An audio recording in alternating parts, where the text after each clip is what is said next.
Oui, les révélations des experts mandatés par le gouvernement britannique sont sans appel. En fait, ils se sont penchés sur la structure et les méthodes utilisées par le Kremlin dans cette campagne de désinformation dans le cadre de la guerre en Ukraine. Et il s'agit littéralement d'une usine à trolls. En fait, une équipe composée d'employés et de stagiaires installés dans une ancienne usine à Saint-Pétersbourg qui est chargée d'inonder Internet avec la propagande du Kremlin. Alors, plus concrètement, c'est notamment via des applications de messagerie comme Telegram que ces cybersoldats recrutent des sympathisants et des soutiens pro-Poutine.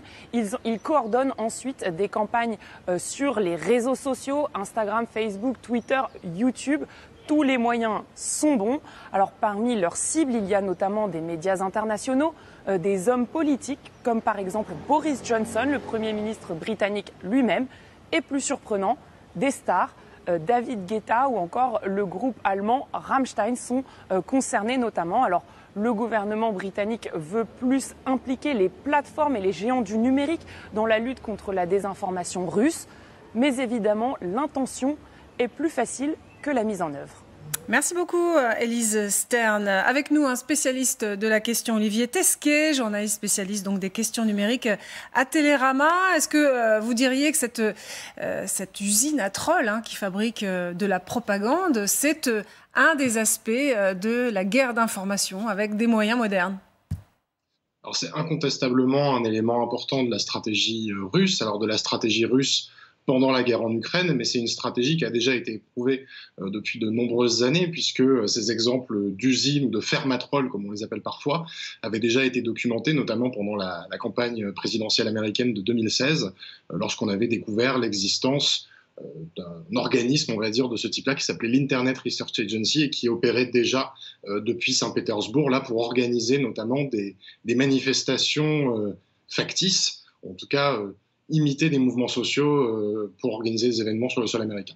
Olivier Tesquet, à ceux qui pourraient sourire par les mots employés, il y a une réelle efficacité derrière ces trolls et leurs usines ? Alors c'est toujours difficile d'évaluer l'impact réel de cette stratégie, mais on sait que ça a des effets dans le monde réel, dans la société. Pour reprendre l'exemple justement de la présidentielle américaine, il y avait des manifestations qui étaient organisées et où par exemple vous vous retrouviez avec d'un côté des suprémacistes blancs et de l'autre des militants Black Lives Matter avec cette idée on va dire de monter certains pans de la société contre d'autres et de souffler un peu sur les braises de la contestation sociale et de se nicher un peu comme ça dans les interstices. Et les Russes l'ont fait quand même depuis quelques années avec un certain succès, cette entreprise de déstabilisation, on va dire, des institutions ou des sociétés dans les démocraties occidentales. Alors il y a ces entreprises de propagande sur le numérique, mais il y a aussi des cyberattaques, et en effet, vous le disiez, c'est une spécialité des Russes, des cyberattaques sur le terrain, sur les infrastructures ukrainiennes notamment, qui vont de pair avec les offensives militaires classiques. Alors ça existe. La petite nouveauté, je dirais, c'est qu'on s'attendait à une puissance de frappe assez considérable de la Russie. Il y a presque toute une mythologie qui entoure les hackers russes. Et depuis le début de la guerre, alors il y a eu des événements, évidemment, mais on n'en a pas vu tant que ça, ou rien d'aussi significatif que ce qu'on aurait pu imaginer, d'autant plus que l'Ukraine est le laboratoire, quelque part, des attaques et des hackers russes depuis maintenant quelques années, depuis le début de la guerre en 2014. Et l'Ukraine a développé, pendant toute cette période, un certain nombre de stratégies, est devenue peut-être un peu plus résiliente ou un peu plus efficace face à ces attaques, ce qui explique peut-être la raison pour laquelle les attaques russes sont de moindre amplitude par rapport à ce qu'on imaginait, et les attaques ukrainiennes, parce qu'elles existent aussi, sont peut-être, elles, finalement assez efficaces. Olivier Tesquet, est-ce qu'il y a la réciproque en face ?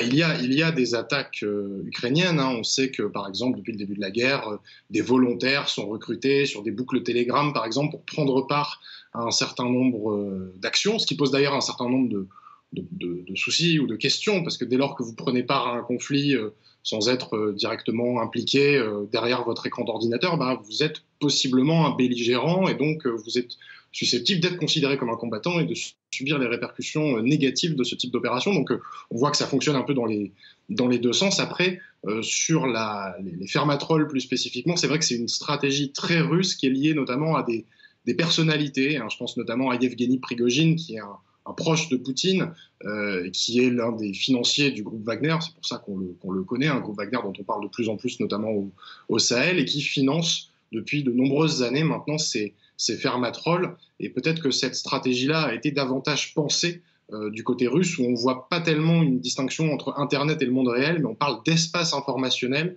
qui serait un champ de bataille recouvrant un peu toutes ces dimensions et dans lesquelles les Russes sont assez agiles. Restez avec nous, Olivier Tesquet, pour réagir quand vous voulez à ce qui se dit sur le plateau. François-Bernard Huyck, vous disiez tout à l'heure, lorsque notre correspondant en parlait, voilà, vous disiez c'est pas nouveau. Je suis absolument du même avis que notre Olivier Tesquet. Effectivement, ça n'est pas nouveau. Il y a eu déjà, mais dès le début du conflit en Ukraine, en 2014, il y a eu, si j'ose dire, des opérations de hackers dans les deux sens. Et en Occident, quand je dis en Occident, je veux dire dans les centres de recherche américains, mais aussi en France, à l'Élysée en particulier, où on a créé l'agence Viginum pour lutter contre ça. On est dans cette idée qu'il y a en Russie, il y en a aussi beaucoup en Chine, de ces fermes de trolls dont le but est pas, à la limite, pas de faire des informations, mais d'amplifier des mouvements d'opinion et de générer des flux d'attention, parfois en utilisant de faux profils. Ça existe, on y est prêt, et depuis 2016, si j'ose dire, dans les états-majors, on ne parle plus que de ça. Alors, je vous voyais réagir quand Olivier Tesquet parlait du financier du groupe Wagner, proche de Poutine, le fameux ex-cuisinier de Poutine. C'est-à-dire que le troll peut faire sourire, mais quand on sait que ça vient du bureau d'à côté de celui de Vladimir Poutine, on rigole même beaucoup moins. Nous sommes préparés. J'avais été impressionnée par le documentaire de Ksenia Bolchakova sur les Wagner, une des d'ailleurs seules qui a réussi à faire un documentaire dessus sans subir des conséquences vitales. Et pourtant, elle en a subi. Oui, pourtant mais il n'y a pas laissé sa vie. Oui, donc c'est très bien. Mais en tout cas, j'étais impressionnée par ce système en fait de groupes et des entreprises qui s'occupent à diffuser ces trolls et justement en fait l'influence anti-française qu'il y a sur le continent africain. Aujourd'hui, oui, bien sûr. Aujourd'hui, il y a un parallèle d'ailleurs avec ce qui se passe en Ukraine. Oui, le coup du Mali, il y a un parallèle très fortement défini. Il y a beaucoup d'ailleurs sur Twitter, j'avais remarqué beaucoup de comptes qui ont été créés entre décembre 2021 et avril 2022 qui justement réagissent d'une manière assez directe et rapide à certains messages des Ukrainiens, des officiers ukrainiens ou des Français. Voilà, aussi. Oui, clairement, c'est tout à fait vrai ce que vous dites sur l'Afrique.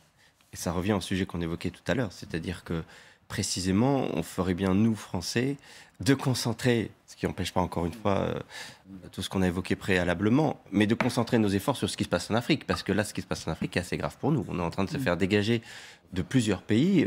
On a pu résister, heureusement, récemment, là, sur une mise en scène qu'avaient fait les Russes sur un massacre au Mali, et des drones nous ont permis de restituer la vérité juste à temps. Mais il n'empêche la découverte d'un charnier. Vous voyez, on voit comment on concentre nos efforts beaucoup sur ce qui se passe en Ukraine, encore une fois, à juste titre, jusqu'à une certaine proportion, mais qu'on délaisse, nous, nos propres intérêts en Afrique, là où, pour le coup, il y a une action russe qui est très forte et qui se nourrit d'autant plus de ce qui se passe en Ukraine pour décrédibiliser la France en Afrique. Olivier Tesquet, on sait que les Russes font de l'ingérence, notamment dans la vie politique intérieure, aux États-Unis, même en France, pendant les élections. Est-ce qu'on est suffisamment armé contre l'arme cyber des Russes ? Alors, François-Bernard Huyck soulignait à juste titre la création de Viginum, cette agence qui est placée sous la supervision de Matignon et qui est chargée de détecter les ingérences étrangères, qui a été lancée peu de temps avant la présidentielle. Et il y a un certain nombre de pays qui sont évidemment scrutés avec beaucoup d'attention. On pense évidemment à la Russie, on pense à la Chine, on pense à l'Iran peut-être aussi dans une moindre mesure, voire à l'Inde. Et ça s'accompagne d'une autre chose, parce que j'entendais l'intervenant précédent qui disait qu'on délaissait peut-être les intérêts en Afrique, ou en tout cas on était peut-être un peu négligent là-dessus.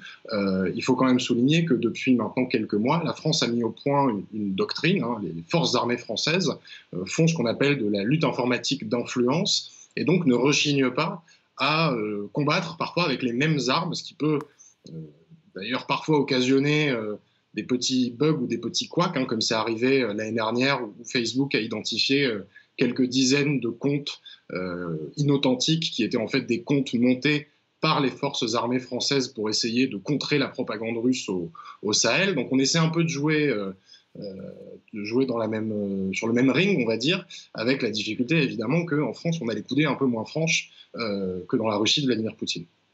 Merci beaucoup.